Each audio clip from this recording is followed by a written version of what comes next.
광주 전남권 뉴스입니다. 지난 2014년 장성의 한 요양병원에서 불이 나 21명이 숨지고 8명이 다친 사건 기억하실 겁니다. 이 사건을 계기로 요양병원의 스프링클러 설치가 의무화됐고 보건당국이 본격적으로 사무장병원을 추적하게 됐습니다. 그런데 KBS의 취재 결과 당시 병원의 실질적인 운영자가 암 환자를 현금으로 유혹하는 이른바 페이백 병원 운영에 깊이 관계돼 있는 정황이 드러났습니다. 김혜정 기자의 단독 보도입니다. 20명이 넘는 노인 환자의 목숨을 앗아간 장성 효사랑 요양병원 화재. 인지력이 떨어지고 거동이 불편한 노인 34명이 입원해 있었지만 의료법 규정과 달리 간호조무사 1명만 배치돼 불을 끄려던 중 결국 숨졌습니다. 우리 엄마 살려내! 우리 엄마 살려내! 엄마 잘못했습니다. 그 인정합니까? 용서해 주십시오. 인정합니까? 시인합니까? 이모 씨는 업무상 과실치사와 의료법 위반 등으로 징역 3년형을 선고받았습니다. 그런데 출소 뒤 최근 다른 요양병원 운영에 개입하고 있는 정황이 포착됐습니다. 이 암 환자에게 많게는 진료비의 20% 넘게 현금으로 돌려주는 이른바 페이백 의혹이 불거진 곳입니다. 699만 9,900원까지는 이렇게밖에 안 들어요. 700을 넘었을 때 처음 사이가 20이에요. 이런 거는 절대 하시면 안 돼요. 이건 불법입니다. 지역 의료계는 이 씨가 해당 요양병원의 실제 대표로 알려져 있습니다. 장성 불 나가지고 가서 또 엄청나게 살고 나온 사람이에요. 근데 그 사람이 모임에도 몇 번 나왔었어요. 자기가 대표로 해서 나오고 회의도 하고. 의심되는 정황은 또 있습니다.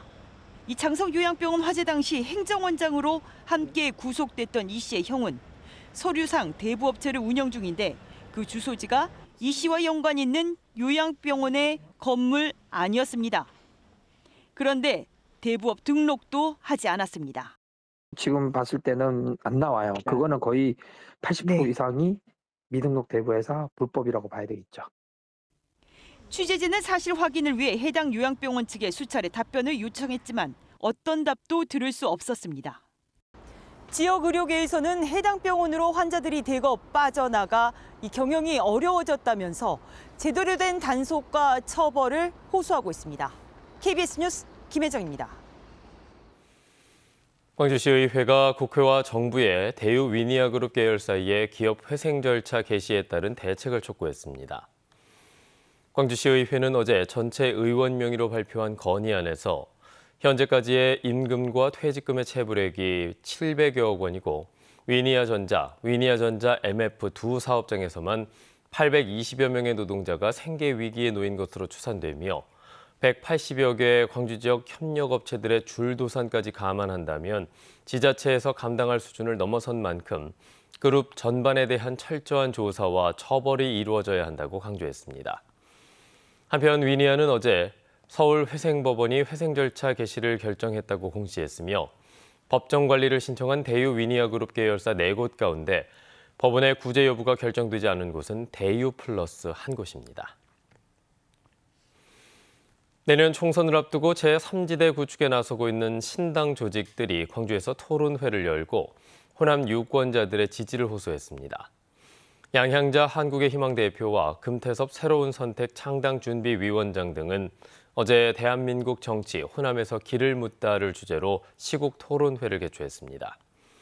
토론회에서 양 대표는 변화를 이끌 신념과 대안으로 무장하고 시대 정신과 맞아떨어진다면 신당이 미래를 바꿀 수 있다고 말했고 금 위원장은 유권자들의 선택을 받으려면 핵심을 찌르는 정책과 함께 유권자의 기대를 모을 수 있는 후보군을 형성할 수 있어야 한다고 강조했습니다. 내 집 마련을 꿈꾸는 무주택 서민들에게 지역주택조합 아파트를 짓는다며 분담금 88억 원을 받아 가로챈 일당이 경찰에 붙잡혔습니다. 이들은 아파트를 지을 땅도 확보하지 않은 상황에서 허위 서류와 과장 광고로 조합원을 모집한 것으로 드러났습니다. 정기룬 기자입니다.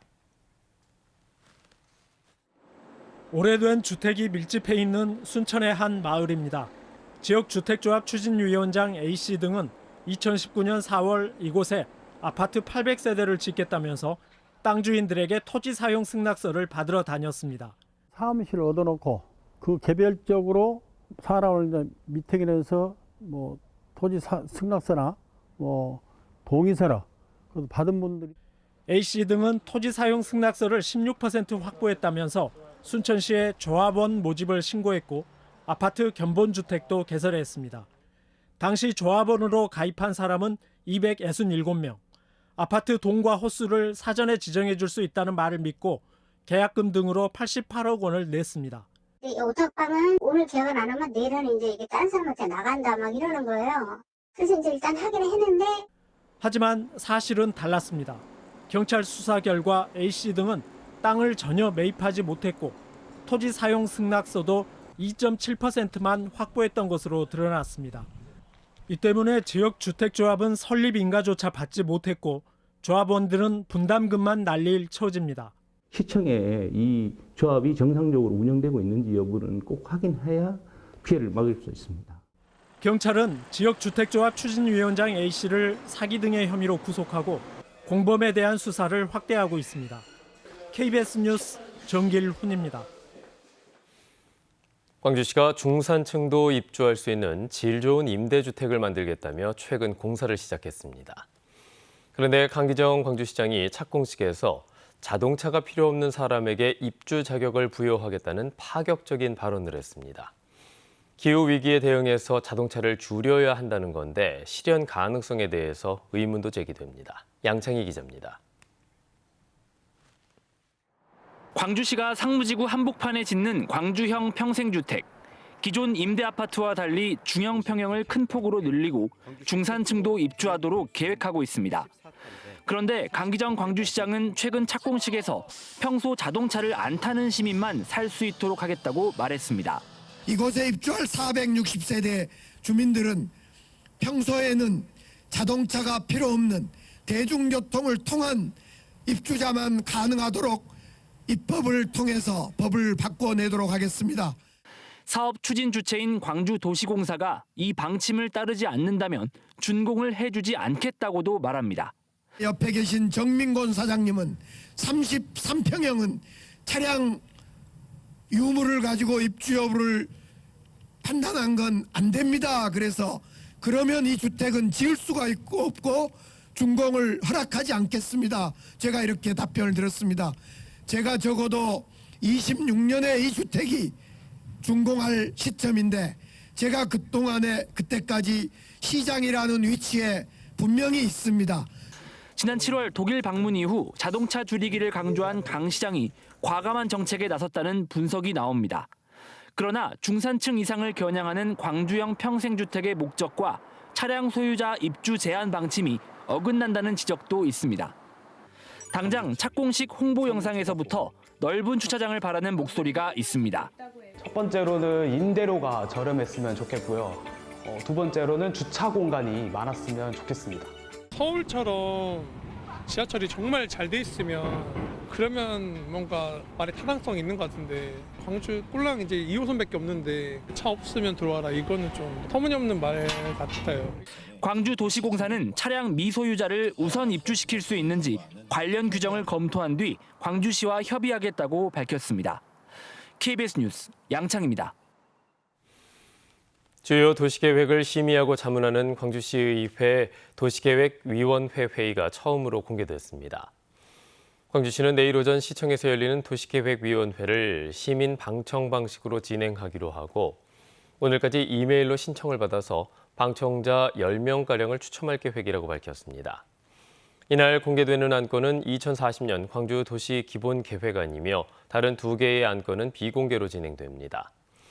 지난달 전국 최초로 광주도시계획위원회 공개 조례가 만들어졌지만 이후 2차례의 회의는 예외 조항을 근거로 비공개됐습니다.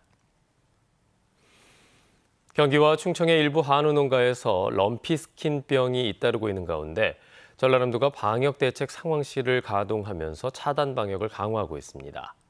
전라남도는 현재 위기 경보 단계를 심각으로 올린 뒤 지역 내 가축시장 15곳을 잠정 폐쇄하고 농장 주변의 해충 방제와 함께 농장과 도축장, 사료 공장 등을 집중 소독하고 있습니다. 전라남도는 럼피스킨병이 모기 등 흡혈 곤충에 의해 주로 전파되고 있다면서 농장에서는 흡혈 곤충 방제와 물 웅덩이 등 서식지 제거를 당부했습니다.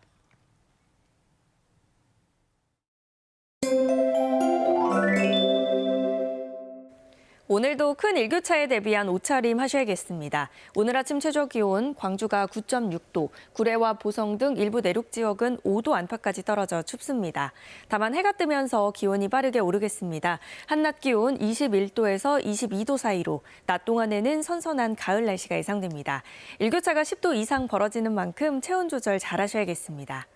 오늘 구름 많은 가운데 오전까지 안개가 짙게 끼겠습니다. 가시거리가 200m 미만으로 짧아진 곳들이 있어서 운전하실 때 조심하셔야겠고요. 오늘 밤 전남 서해안 지역은 5mm 안팎의 비가 내리겠습니다.